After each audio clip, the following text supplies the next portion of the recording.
Hello! There you are. Hey. Can you hear me okay? I can. Is this good? Wait, are we like on the It's happening! So I'm going to introduce you for those that are going to be watching, listening, reading to our interview. So Erica DiMiele is the owner and operator and hoarding specialist. Her company is Steri-Clean, Washington, and she has also been the hoarding expert on the A&E hit show Hoarders, which anytime somebody asks me, they're like, oh, so you do Hoarders, like that show. Everybody knows that show. And that's like the gateway drug almost into like the organizing world for the main population, I think, nowadays. So it's so cool. Thank you so much for doing this interview with me today. Yay, absolutely. It's my pleasure. Happy to be here. I'm so psyched. You have no idea. So, Hey, well, where... the two of us. I've been stalking you the past couple days. I love it. So, okay, so let me just tell everyone how I found you, because I feel like, you know, my backstory a little bit, short version is I came from a family of hoarding. They did generational hoarding, which I like to call. So they grew up, you know, in the Depression era, didn't have much, and so they had this generational hoarding. Canned food, you know, they have these set things in particular that they hoard as well. And that was part of the spark as to why I became an organizer. So as I'm doing research and gathering information for my upcoming book, I'm like, I had an urge to just pick up 425 magazine. And I'm going through and I'm trying to look for, you know, experts in the field to interview. And I came across your interview and I was like, oh,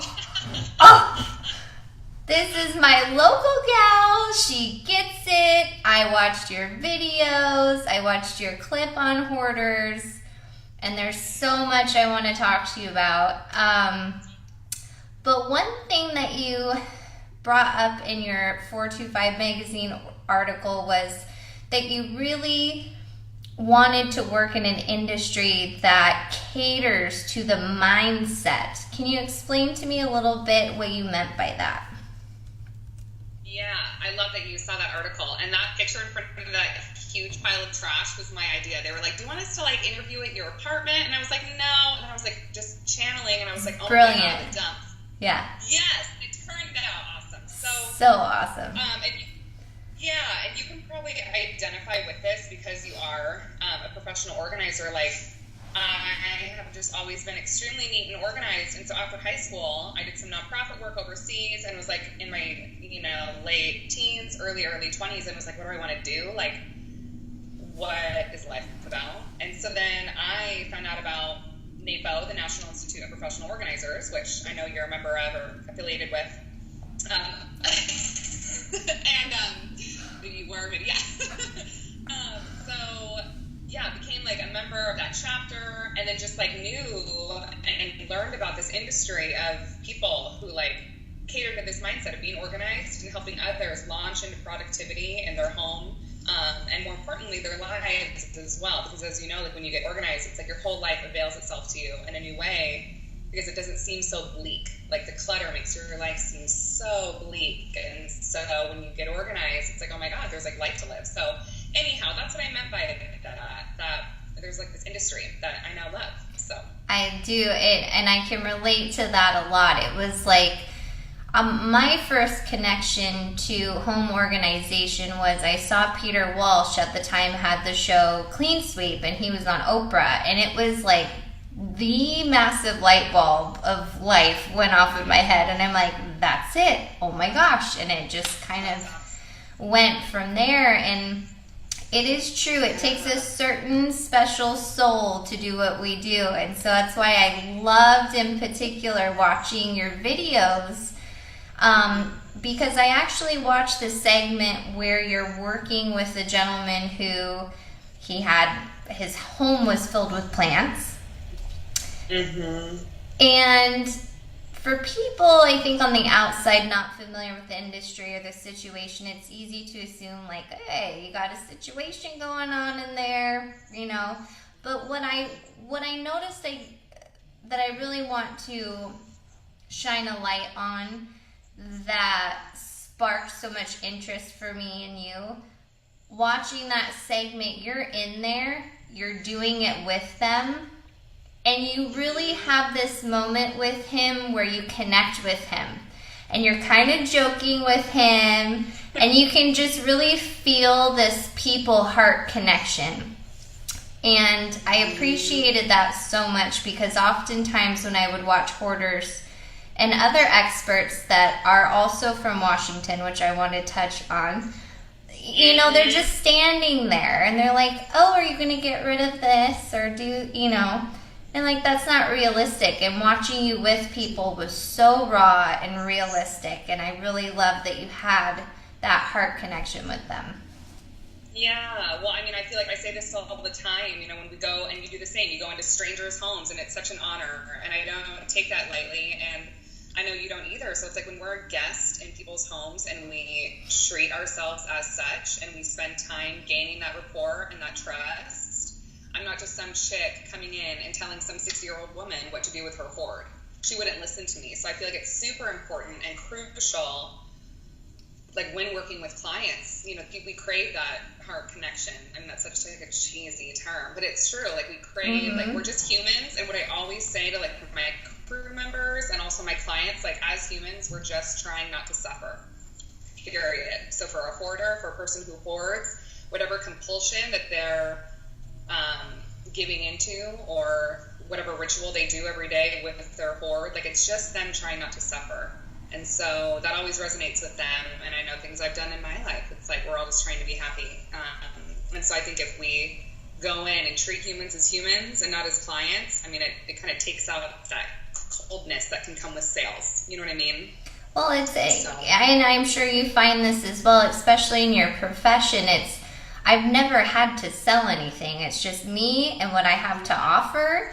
And if you're ready, the conflict happens when somebody is not ready, is what I found. And so what would your advice to be to people watching, like, oh, I know somebody who is hoarding and they need help? You know, if somebody's not ready, in my experience, it's not going to happen. So how would you encourage them to start the process or conversation to get help? Yeah, I love that you bring that up, because sometimes, like, as a business owner, you feel so isolated in your experiences. And I'm like, oh my God, like, it's me. Like, I did something. You just think about all these things because you want to satisfy. So that's awesome to hear you say that. And I admire that you said that, because it's true. And I always say, like, the number one thing that I look for when booking a client is they have to be willing. They don't even have to be able. A lot of my clients have mobility issues. They're on disability, SSI, etc. They don't even have to be, like, physically able. Like, we're the bronze, they're the brains. So the willingness and a willing heart and a humble heart to admit where you're at and that you do need some assistance, as we all do in different ways, is, I feel like, the number one piece of advice that you just gave as well. Like, so if you know someone who hoards, I would kind of gauge where they're at mentally without, you know, psychoanalyzing them. Call a restoration company like mine or another that you know of and get an estimate and see if that person is willing to have a crew of people in their home. Because what I love is that we take down the bulk of a hoard, then to get it to a place where experts like you as a professional organizer can come in and do all of what you do best. Because I am not good, like, with organizational solutions like Kammie is. Like, that's how I feel. I'm like, oh my God, like, when it comes to binning, I don't know, I'm clueless. I have like 2 bins in my house. So what we do is, like, take down the bulk, get it to a state of manageability for a professional organizer to come in and work their magic, but there has to be that willingness. And so if you know somebody, gauge where they're at and then call in a third party is my advice. I love that. And I want you to speak some truth to this too, but it's recently this has been happening to me again. And before when I first started my business, I was 21 years old when I saw that episode on Oprah. And the light bulb went off, and I would work with anyone and everyone that would let me into their house. I was like, oh yeah, I don't care how nasty it is. I don't care if you're crazy. I'm going to help you. Which was, you learn a lot very quickly. And recently it's bubbled up. You know, we're at our 10-year mark in our company, and we hit a tipping tipping point where, you know, we can no longer help clients that are in this tipping point situation of hoarding. So I'll have a situation where people are say, oh, I'm a hoarder. So then we'll say, well, why do you think that? Are you being cute? or are you really having hoarding issues? And so for the tipping point that I've kind of created in my mind and for our business is that cleanliness and disorganization, when those two collide, it becomes a further problem. So, you know, if I walk into the client's bathroom and there's feces that have never been cleaned off the toilet, animal feces of any kind, you know, if even I had a situation the other day where I had to leave a job and it was heartbreaking for both of us, and we're just not specialized to clean up these sort of things. You know, we come with our little tote and to do some extreme organizing, but when it gets to that tipping point is when we need to bring in an expert like you that can, like you said, deconstruct the crazy and the madness. It's so needed. So what do you think that tipping point is for clients where you would say, you know, this is getting to a hoarding situation? Yeah, I think I would say that, like you said, with sanitization issues and disorganization, like some people do just need a little motivation. So for example, like we get leads all the time for hoarding. And there was this man who called us and thought he was a hoarder, and he wasn't a hoarder. He just needed a little motivation because he was a bachelor and he lived in a bachelor pad, and it was just messy and there were flip-flops everywhere and Doritos bags. And so as I'm like delving into his home and making decisions with him, which, you know, that's all clutter is, it's just unmade decisions. If it's a level 5 hoard or a level 1, you know, chronic disorganization case, it's all decisions. So as the session went on, I was like, you know what? Like, you aren't someone who hoards. You just need a little motivation. And he goes, yeah, I agree. So I feel like, to answer your question, the tipping point is when it impacts functionality and inhibits functionality of a home. And so for organizations, someone can be, you know, disorganized, but still be able to cook in their kitchen, bathe in their bathtub, etc. But for a hoarder, they can't do any of those things. And they can't, you know, function in their kitchen, bathe in their bathtub. So, yeah, I feel like it comes down to functionality of the home for a hoarder. And that's when we come in and we bring it down to a level, like I said, of manageability where they can then do maintenance. Right. It's like you're my golden ticket because it really does take a special person, and I have been that person for so many people for so long, and I'm not equipped, and I will get sick because I'm sure you know, you're in this, you know, cat urine is a strong substance. And, you know, if you don't have the proper gear, it is wild and unfortunate that people have allowed that sort of dysfunction to allow themselves to function in that space, because within an hour of being in that type of environment, my throat is just burning. You know, so you have to, it is a specialized service, not only mindset, but to deal with it, you have to be well equipped to help somebody with that. It's true, and you know what the paradox is like a lot of people who hoard just think they need organization. So sometimes people come in and they want me to organize their hoard, and they're like, okay, well, I just need to get organized. And I'm like, okay, first of all, and this is where, again, like in my earlier years when I started my first business, I actually started a professional organizing business because I was like, I don't know, you know what else there is, like, I don't know what I'm good at yet or my niche. So now I can go into a hoard and being like, okay, the first step of organization is the sorting and the discarding and the recycle and the trash. And then when we have the inventory of your home and you know exactly what that means for you, then we can find homes, you know, for all your keeps and bring someone like you guys in to do your work.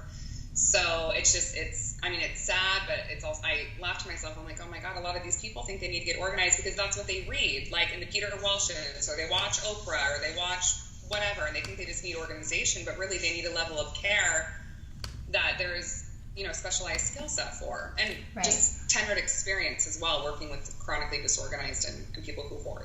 So absolutely. And I think a lot of, for some clients, they get disillusioned by hiring just an organizer to come in. I always say that people's levels of cleanliness is like off this charts, where some people think that they are clean and you're like, I would never, no, so there's different levels of cleanliness, there's different levels of organization, and it's very disillusioning to watch these shows and, in 3 days time, movie time, everything's done. And so moving in that direction, what is a typical client for you in terms of a success? So if you go into a hoard, is it the amount that you can get done? Is it the lasting effects? Is it the connection you have with the person? Can you think of a specific client where you're like, that was a success? Yeah, absolutely. And I think it's funny, just to touch on what you said, like what people didn't see in that episode was like 2 rooms that guys on Hoarders, 2 rooms were like full of boxes that we just put all this stuff in. But in movie time, like on A&E, all you see is this like clean, clear, cluttered home. So I think in terms of a success, so with hoarding, there's levels 1, 2, 3, 4, 5. So for example, if me and my crew go in and address a level 4 and get it down to a 1 or a 2, and there's, I don't know if you're familiar with the Institute of Challenging Disorganization, there's a clutter hoarding scale. And so for people who are like, what's a level 1 hoard? People all the time want me to assess the level of hoard. You can actually get like a specific level 1. This is what it looks like with pictures, and it's an awesome tool.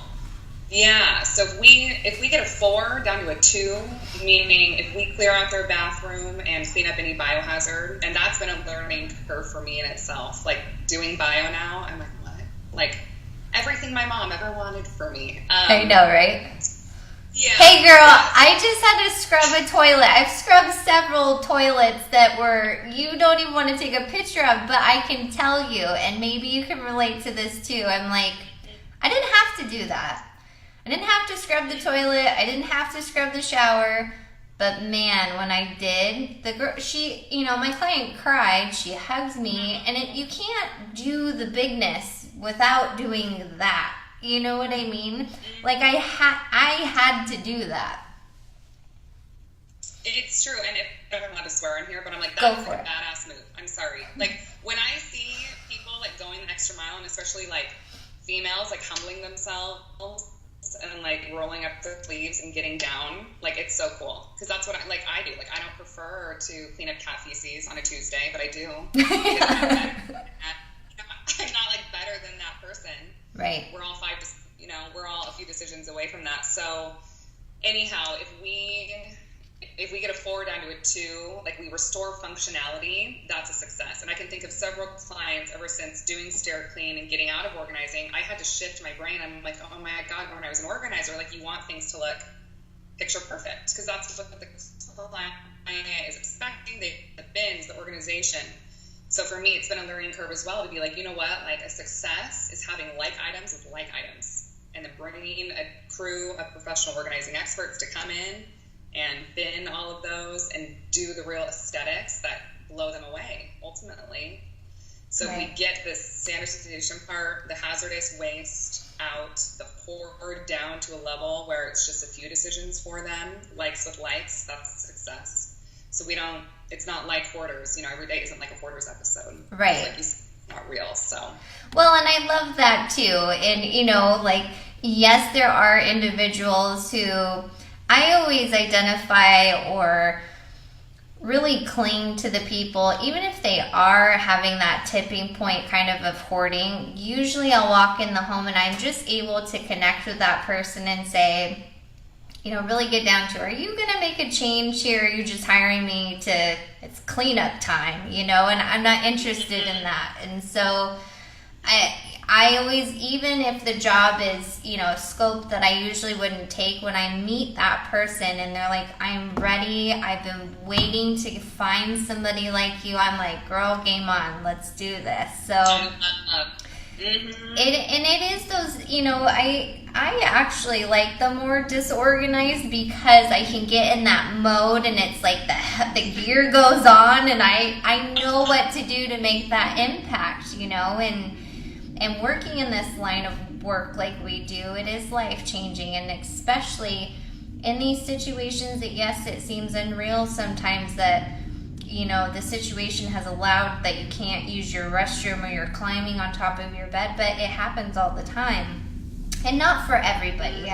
We don't both all work with hoarders all the time, but, you know, I wanted to ask you too, because I think there is a real connection to hoarding and Washington State. It's beautiful right now. It's like the end of summer, but, you know, 8-9 months out of the year, there are a lot of episodes of hoarders that are filmed in Washington State. It's true. Oh my God, it's true. It's true. I feel like there's been a lot actually. And we just found out that we're going to be renewed probably for season 10, hopefully. So that's like on the back burner.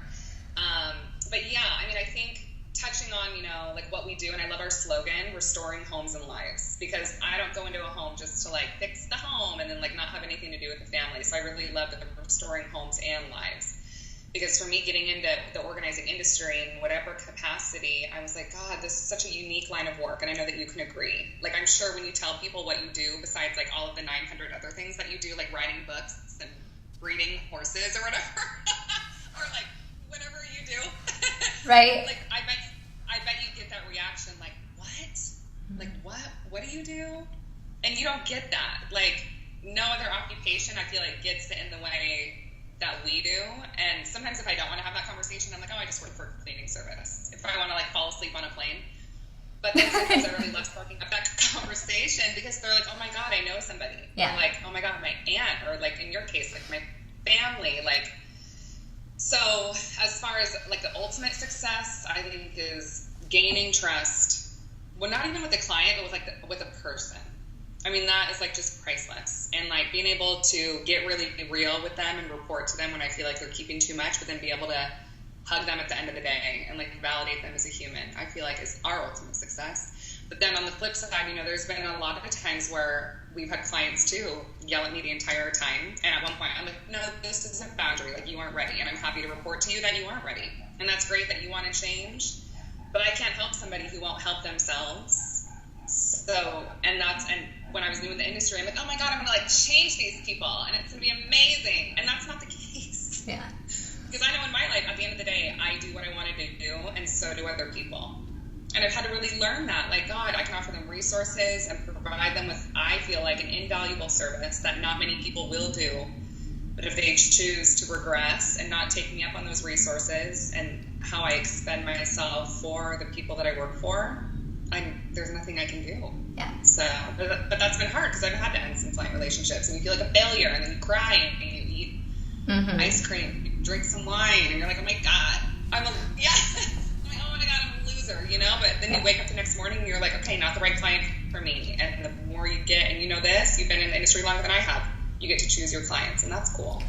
Yes, and that's kind of where I wanted to detour this conversation, because there is this wonderfully connecting part of what we do with people. I have met celebrities all the way to hoarding clients and every single human being in between. It's like I'm 5 degrees of separation from so many people now, just from doing this. And what I found interesting in hoarding is they stand very firm in their conviction for why they're doing it. I've never really met somebody who's like, I don't know, it just happened this way. You know, there's always that why. So I feel like that's really important, obviously, to know what that why is for somebody and respect that, whatever that clutter story is for them. But also I've had situations where they're asking me for help, they say they're ready, and then all of a sudden they're so mad they're throwing their credit card at me, and I'm like, whoa. So yes, we've gotten to a point where we do turn people away and say, you know what, We're here to help you. You're not going to be treating us like that. So we have those real conversations. Have you ever had a situation with a hoarder where you're just like, we have to part ways? Yep. It totally, oh my God, there was one. And it still, Kammie, like, irks me. Because, like, just the business side, the entrepreneurial side, you're like, God, like, I wanted that client. She's probably with my competitor. You know what I mean? Like, that's just not a good feeling. We've had an experience where, and you probably experienced this too, you're a young, beautiful girl. So you go on a job site, and this older gal, I get this a lot, older gals hire me sometimes, and they're like, what does she know? Or like, how can she help me? And so there was one where me and one of my employees came, and it just totally, like, we tried our best, and it was one of the biggest hoards I've ever seen. It's like, it was amazing. Just amazing. The art. It was amazing. I just walked in, and it was like just mountains. It was the biggest house and the biggest hoard. However, she told us that we were breaking things. Like, we moved things around for her so she could literally fit through the door. So we had to squeeze in, but then we had to, like, gauge a path for her to get in. It was one of the biggest hoards I've seen, and she afterwards just, said, like, I just felt like my stuff was being stepped on. And me, I'm like, yeah, it was. Like, I'm sorry, I don't know what to tell you. There's stuff everywhere. And so there were some things that were said where I was like, oh my God, what could I have done better? I'm always learning. But then at one point, I'm like, you know what? She's not ready. She's not ready. And I could kind of, like, forecast what our sessions would be like. Right. When we got really deep into the hoard, I could be like, okay, I can foresee what it would be like. And that just wasn't the ideal client at the time. And I wish it was, and I felt like I did everything I could. But at some point, we had to part ways. And it's hard. And it's hard for me to even admit that, Don't let it be at all, because you know what? I've tried to instill this in my employee too, is that I have learned, and I really trust and heavily rely that I'm doing kind of God's work. I'm doing my work through, we have a connection here through people, and it's service-based. You have to have a love for what you're doing here, and for people, and for what you're doing. And there comes a point where I can see that there's issues that I see what it is, and either they're not dealing with it, they're not ready to deal with it, but you've brought them to that point where you got to face it. And so do you find that anyone local, like a psychologist, that you're able to bring in to intervene? Because there's been so many times where I thought, you know what, we need to move this client on somewhere else for somebody who is ready. And, over the years, I've had a really well-known organizer in the area try to take my employees, my clients, and like, honey, you can have the ones that get you, because I'm making way for people who get me, who get the connection, that want to work with you. So don't ever feel like, oh gosh, I lost somebody. There's more where that came from. And you want to connect with those people that are in alignment with you, but I feel like there's this point where you're like, I need to move you on. This is an issue. There's definitely that psychological component that they need help with. Yeah. And I always, to touch on that, and I know, we are talking business, we're talking hoarding and organizing, but like, I've never felt that where because I feel like what you're doing, and like other organizers and people around me, my competitors, I'm like, God, I don't even look at them and be like, what are they doing? Like, of course, curiosity, like, what can we be doing? Yeah. But I'm so happy that people are getting help, and we physically, individually cannot take on every single client in Washington State. It's not possible. Yeah. Like, it just isn't. And so what I have found myself is, like, I find joy in, like, what my competitors are doing, because they're serving the people I can't, period. And I just have to put a boundary there mentally, or else, like any other entrepreneur, you're like, God, what can I be doing better? What am I doing wrong? You know what I mean? So finding joy in others' work and watching others thrive and rooting them on and working collaboratively like this in whatever way, it's just like the way to go. So whatever you're doing with your interviews, I think it's fab. Like, you're lifting people up. Yeah. And promoting yourself, which I think is so classy. So. Oh, well, thank you. Yeah, but as far as like getting a mental health professional or a psychologist or therapist, yeah, that's like the magic sauce, because I don't hold psychiatric credentials, and I make that very clear. You know, I inevitably deal with the emotions that go along with the stuff, and most of the time I'm telling people to let things go and ripping it out of their clutches, like figuratively. Yeah. But so we can clear out a home in just a couple days, and we can like flip a house, so to speak. But if they don't uncover and unravel the why behind the hoarding behavior, the recidivism rate is over 75%. So that person, it's not if they will, it's like when they will regress. Right. Because when they get like a crew of young people in there going through their stuff and touching all their things, when we leave, maybe initially they're happy, this just happened last week. Then I had a woman put a halt on the process because it was too much for her. And so we slowed down the pace. And she wasn't really ready to go all intensive like her family wanted, you know, her to. So I would say that's the magic sauce, having like a hoarding specialist and then a mental health professional to be the buffer. Yes. Because I always say hoarding is a symptom. So something greater is happening. We're not most of the time treating hoarding. It's a comorbid disorder, meaning generalized anxiety, trauma, post-traumatic stress, depression. All of those things can kind of hang with hoarding. So then people are like, oh my God, I need help with my hoarding. No, you need help with why you're hoarding things and not able to let them go. Right. So even though it's its own disorder, it still is a symptom. So. No, I love that. You spoke that very eloquently, and it is so true, and it's multifaceted and multi-layered, and it's so easy to cast a shadow and judgment and say, oh, you're messy and you're a hoarder and you have this issue. And it's like, you need to get to the humanity of it. One, do you want help? How can I help? And how can we break this down? Because it has many layers, like your skin. And it's not just, oh, I'm just kind of, you know, for some people it is. They, you know, they're busy. They just want you to come in, tidy up, get out of there. You know, that's their little extra that they give to themselves to tidy up, that they don't have to do that. But for somebody on a hoarding scale, it's like a scoop. You know, you have a much deeper level of symptoms and issues to treat there. And it takes such a, you know, I think that probably next to hospice care, somebody in your situation is like so up here. It's true, because you have to have such a compassion for people in their situation. Because look, let's be honest, we've both been doing this a long time, and you walk in and they got 97 cats and you're like, oh sweetheart, okay, you know, you have to mentally get in that moment with them, and you have to get on their level and that human connection, and it takes a very special person to do that.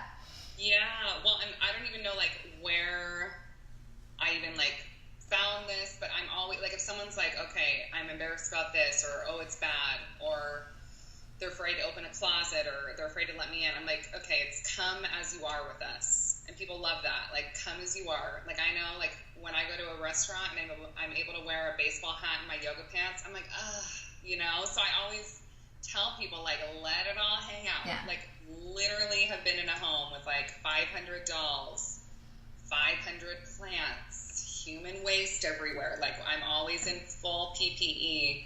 So it's awesome. But I have to be careful, too, as far as, like, you know, I don't diagnose or medicate or treat, and so I always have that disclaimer, like, I don't mean to get like a therapist, because I'm not, but I find myself counseling people a lot through, like, okay, why is it so difficult to let this go? Mm-hmm. Or, like, I had a client last week say, I feel like I'm throwing away my grandma because she did, like, cross-stitching or needle point whatever, so it was a ripped, like, piece of canvas, and I go, we should let that go. She goes, no, I'm throwing away my grandma. And I go, no, you're not. Like, that is not your grandma. It's something she had. And she goes, I can't let it go. And I go, you must. So I find myself being super stern, like, happy to tell people, like, when to let things go and when they should. So anyway, it's challenging work, but it's meaningful, and it's rewarding in some odd way. So. It's so rewarding. And it's so, I love that you said come as you are, because I'm like, that's Nirvana. That's the Northwest way. It's true. Come as you are. Let it all hang out. Like, it is what it is. And it's authentic work. And that's what it's the longest job I've ever had is owning my business. And I love the variety of it. I truly love the people of it. No day is ever the same, right? No situation is ever the same. People always ask me, like, what's the weirdest thing you've ever seen? So I'm going to ask you, what's the craziest thing you've seen so far? Oh, God. Oh, I need to, like, write these down. Yeah, you do. Pneumonia. I feel like pneumonia from all the cat urine. Yep. Oh, I know the feeling. I'm like, I must have, like, half of the brain cells that I do. Oh, I know. We just had a client literally the other day. We had worked with her before. It was this situation and my heart really broke for her, but at the same time, it's like I, for once, put myself first. And in this situation, there is a part of you that just has to totally remove yourself to get through some of these things for their sake. And I got to this point with her where I'm like, I've cleaned up as much cat urine as I can today. And I can feel it, and I just adore you, and I want you to get help, but I can't help you right now. I love how you word that. I've cleaned up as much as I can today. Yeah. I think I've had my Yeah. Oh my God. The strangest thing, to answer your question, I think I've seen, and it was recently. Oh. It was an in-home weed grower, like huge. I don't even know what to call it. Covered in cat excrement. Wait a minute. So it was like growing marijuana, but with cat pee? No, it was like a dead marijuana tree or plant or whatever it does. However it harvests. Or didn't. Yeah, didn't, for lack thereof. A big in-home grower, but it was covered in cat excrement. Because it had like a tent, like, I don't even know how to describe it. It was like a tent, kind of like a tarp. So then covered on the tarp was just cat excrement. And then I just kind of disassociated from myself. And I was like, what am I looking at? Like, I had to ask my client, I'm like, what am I looking at? And she explained it to me. She goes, yeah, the cats like to jump up on there because the top was like hard. It's kind of hard to explain. That was a trip. That is. I think one of their biggest things was like, it was a level 5 hoard, and I actually only did an estimate for this. It was in Renton, and this man, I don't know what happened, but it was a level 5 because the infrastructure of the house was compromised. So what quantifies a level 5 is like when the ceiling starts caving in, when usually there's just like subfloor, because for whatever reason they ripped the carpet. And I kid you not, there was like maybe a foot of like just water. And after Hurricane Katrina, I did nonprofit disaster relief work in Louisiana for 4 summers in a row. Wow. So I saw like flowers of mold and like standing water still from the hurricane. That was like this, like the whole home was just moldy, and you couldn't walk. It was a 5 and it was not safe. It should be condemned. But the strange thing was that he had a Yankee candle burning in his kitchen to make it smell better. To make it smell better. And he knew we were coming. And that's the thing, like he knew I was coming to give an estimate, and the city of Renton was involved, so there was like a code enforcement person with me. So it's just, and that was like the most I've ever learned about hoarding hasn't been through a class at NAPO. No. No. You had, in here, and I will speak some truth to this too. Mm-hmm. Thank you for sharing that. It's been with a hoarder, yeah. You just, it's this human element, you can teach organization, diagnose, break down, and at the end of the day, it's like, there's a very famous organizing consultant who sold lots and lots and lots of books recently, millions. I really don't believe this person has ever done what we've done in her entire life. And I'm like, it's beautifully written and fluffy organizing. And I'm like, for 99% of the people that I have met over the last decade, it's adorable, but that's not reality of getting shit done. And on a level 5 hoard like that, I mean, oh my gosh, that is just, yeah. the thing. Like, it hasn't been through reading a book. It hasn't been through, like, I know terms, I know terminologies, I know levels of hoarding, but like the most I've ever learned about a hoarder is hearing them talk. Yeah. Like even today I was in a job, and I don't want to, take all your time, but I was in a job. No, you're fine. This is great. Okay. I was in a job, and this 36-year-old man lived outside of his mom's home in her front yard, and he slept in his truck, and there's some family complications there. The mom called me and wanted me and my crew to come over and like persuade him to get rid of stuff. And I'm like, oh, you know what? Like, this isn't intervention. This isn't. Wrong show. Wrong show, yeah. Like, I'll do my best. And so anyway, he ended up getting rid of a lot of things because I spent a little while talking to him and joking with him and getting on his level and telling him about my own shit that I've gone through firsthand with decisions I've made in my life that got me to places where I was like, dang it, like, let's turn it around. So that resonated with him when I kind of put myself down on his level. Not like, oh, I'm this amazing. Like, you know what I mean? That doesn't resonate. No bougie. We'll work there. No.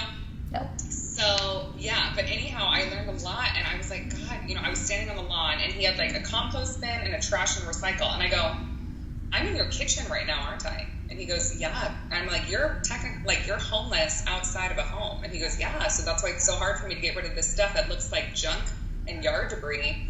Because I sleep in my truck, there's my grill, like, here's my trash.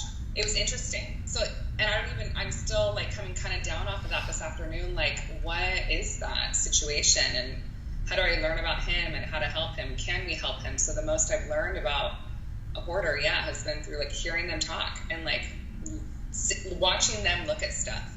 Right. Like the way some of my clients marvel over their possessions. I'm like, ooh, that right there, that look, that wistful gaze that you just gave your little tchotchke from the 50s, we have to change. We have to change. You should be looking at your husband that way. Yes. Your kids, like you shouldn't be looking at some trinket that your grandma gave you. Right. They're filling some sort of void, and while you're getting through the stuff and learning and trying to figure out what it is, it always shines through exactly what it really is. Mm-hmm. And people do have those breakthrough moments, and there was a woman. I was on New Day Northwest for like a half a second one time. And you've been on there multiple times. Well, a couple of times, but this time it wasn't on very long, and they didn't put any of my information on the segment. I was so mad. And they're like, who's this volunteer like talking about? Who is this cute girl? So next time. She finds me somehow. She calls me. She's like, I just happened to watch this segment, and she lived in this adorable pool house. It was somebody's house, and she had the guest house. And her one little thing was that she was afraid of throwing out her garbage in with the residents' garbage. And that one little thing, she hoarded all of her garbage in there. It just became this embarrassment thing in this cute little pool house, cute, adorable, sweet woman. That was how she was hoarding. And she had bugs and all kinds of treasures in there. And, but in 3 days' time, we were able to give her a beautiful pool house again. So no matter how crazy and overwhelming life can be with hoarding or with stuff, that's why I'm writing this book and having these interviews, is because you can cut it out of your life and you can clean it up. It's a very doable thing to let go of the stuff. And so my final question for you is, if you were to speak to somebody who wants to cut the clutter from their life, why should they do it? Ooh, God. Oh my God. I love that question. I just got chills. I love it. I think, God, that's such a good question. You have me speechless. Ooh, yeah. I'm so used to being asked, like, why do people hold on to things? But not like why should they not? Like, what opens up for them? Why, like... I would say, somebody who's ready and kind of thinking about it or on the edge or wanting to make that jump, to make that decision, to make a decision is to decide to cut off. So you're making the decision to cut the clutter. What would your advice be? Ooh, I like it. Okay, so what I would say, why people should cut the clutter, I think is because pertaining to home organization, what I hear so often, I have a couple. One is what I hear so often is, I don't have enough space. I don't have enough space. All my cupboards are full. I don't have enough space. And I have literally, like, at one point, like, I started pulling my hair. One time when a client kept saying that, I was like, you will. Just give me 4 hours. I'm like, I'm like, you will. I go, what we must do. And I was trying to exercise so much patience. I go, if you allow, I just start talking slower. If you allow us to go through your drawers, do the process, keep, donate, trash, recycle, you will find there are things that do not belong in your home, getting rid of the excess, keeping the essential for a better life. So pertaining to home organization, I think that people only operate out of 20% of their home 80% of the time, especially hoarders. Like, I can tell where they sit most times with their little tiny skillet that they use every single day. So pertaining to organization, more home functionality, you're taking care of your possessions, your fabrics are breathing, your clothes, things aren't so crammed, your home looks better. As far as cutting the clutter, I think, and I would be interested to know your thoughts, I think why people hold on to things is out of fear of being without, is what I've gathered over the years of doing this. Like, because I asked one time a client, I said, why would it bother you if we threw this away? And she goes, because I paid money for that. And I go, why? And she goes, because money equals security. And I go, okay, so it comes down to security and insecurity. And people in our consumeristic society adopt this, like, scarcity mindset that there's not enough to go around for everybody, work, business, clients, whatever. So we hoard them. We hold on because they're ours. When we find that when we give things away and we really let go and cut the clutter, our world opens up a little bit. Our home avails itself. Our human relationships become better, deeper, fuller, because we're not saturated, like, in our crap all the time. Yeah. And, like, looking at our things, like I said, the way we should be looking at people. And, like, they're just things. So cutting the clutter, I love the name of your book, love it, is cutting the clutter because they're just things. And it sounds so cheesy to be like, they're not eternal, but it's true. It's like, when someone's on their deathbed, they're not going to be like, oh, bring me my TV guide. My what? My TV guide. Bring me my TV guide. Bring me my Cutco knives. Bring me all those things that were in my storage unit. They're going to be like, no, I want my family, and that's about it. Yeah. I want my health, and that's about it. So cutting the clutter will give you more time. Your health will thrive. Like, those health and time, I feel like, are our best assets, and those are totally suffocated when we don't cut the clutter. So I love that. That was perfect. I'm going to get so many quotes from this. It's ridiculous. I just love this so much, and it's so true. And I think I love what you said about, you know, you kind of did this when you were hoarding, because it is, if you just, even people feel when they do declutter, like, oh, it's like a weight lifted, right? They literally let go in their expression and their body. And so just even in that visual of hoarding and letting go, it does open you up to more. And I think that with the progress that you are able to make with clients, they start to feel that open up. They're like, oh, I have a kitchen. There it is, you know, where they felt like stuff was soothing to them, and it was actually suffocating. And you open up this new possibility, which for some people, when they're ready, think it's amazing. When they're not ready, it's like you just opened a wound and they see it and they're like, my kitchen, you know? So you can have the same result with two different mindsets. And so for somebody who is ready to do that, it's hugely impactful. But for somebody maybe thinking about getting help for somebody, else who maybe isn't ready, you're just opening up a wound. People are the time are like, you know, what can I do? My spouse won't stop hoarding. My friend, what do I do? What do I do? And I'm like, here's a list of mental health professionals. Yeah. But unless they're violating the city or whatever, there's nothing. So it'd be interesting to like do a study on like how people get ready to give up a compulsion or an addiction or anything that they're indulging in. I'll be learning that for the rest of my life because I mean, we want people to be ready, but sometimes it just isn't so. It gets back to that mental point of the human and if they're ready. And I think a simple conversation you're able to have with somebody, they're either on your planet or they're not, and if they are and it makes sense to them and they're ready to receive all of that and they're hiring an expert who has the tools. It's like, you used to go to the barber who was also a dentist, which really, maybe was a 2-for-1, but not really the best. And so when you hire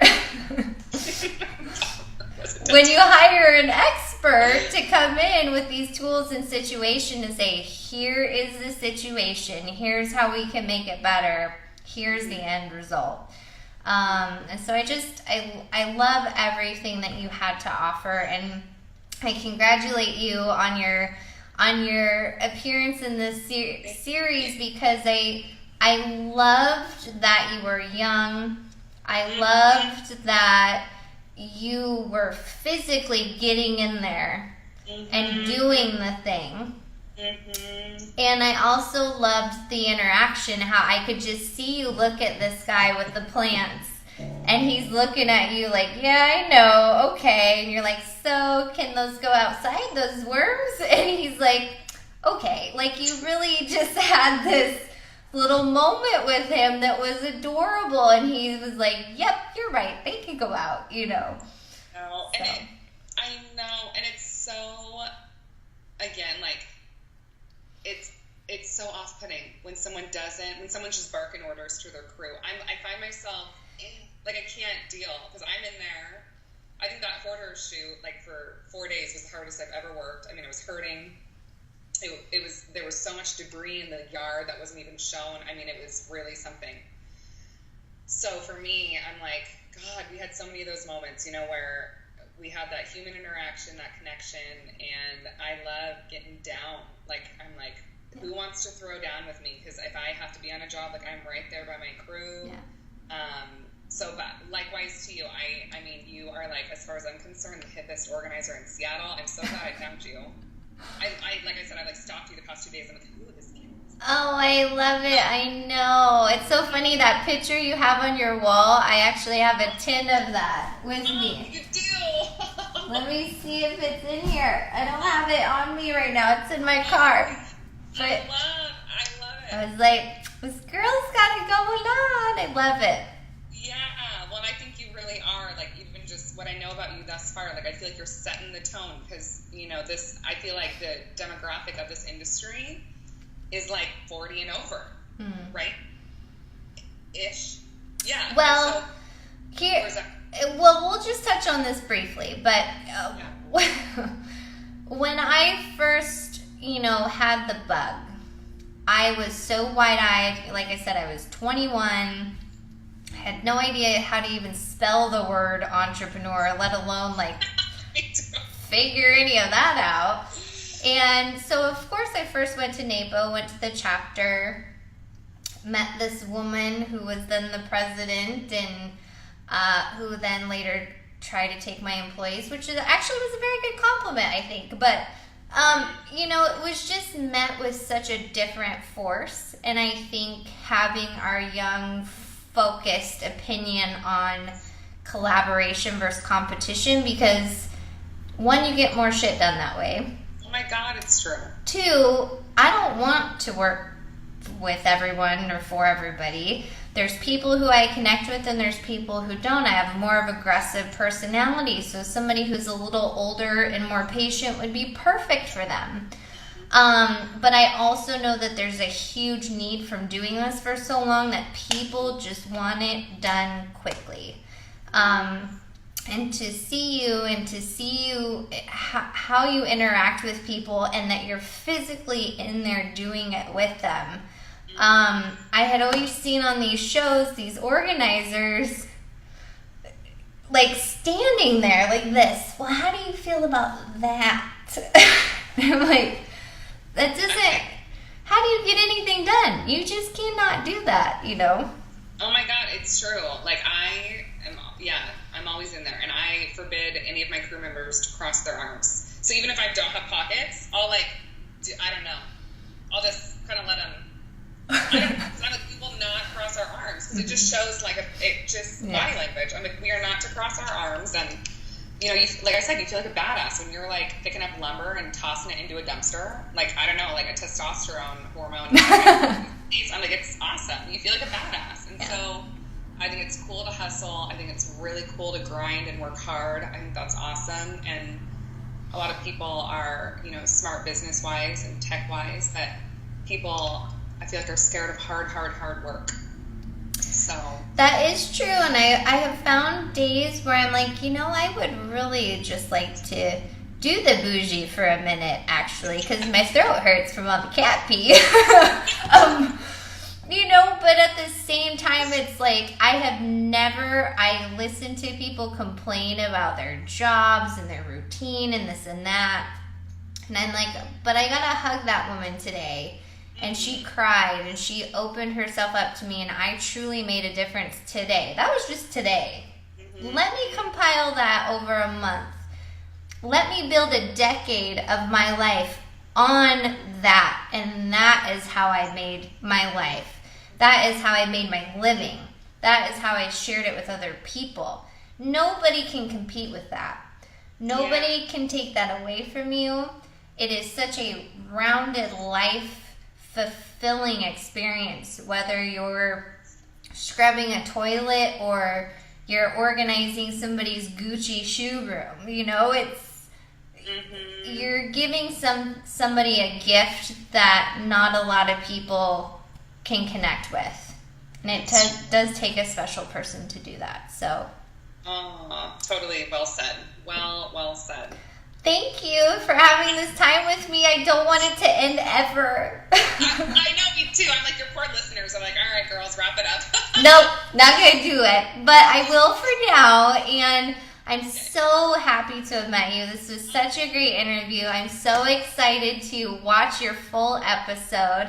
And for those of you that are listening or watching, you can catch that A&E episode. Can you tell us what episode that was, season and episode? Yeah, season 9 of Hoarders, episode 4, and it's called the Linda/Carrie episode. Perfect. Thank you so much, and we'll talk to you soon. And congratulations on your book. That's awesome. I'm going to wherever it's sold, I'm like, sign me up. I love it. Thank you so much. Well, we'll be in touch way before then. So, good. Okay, bye.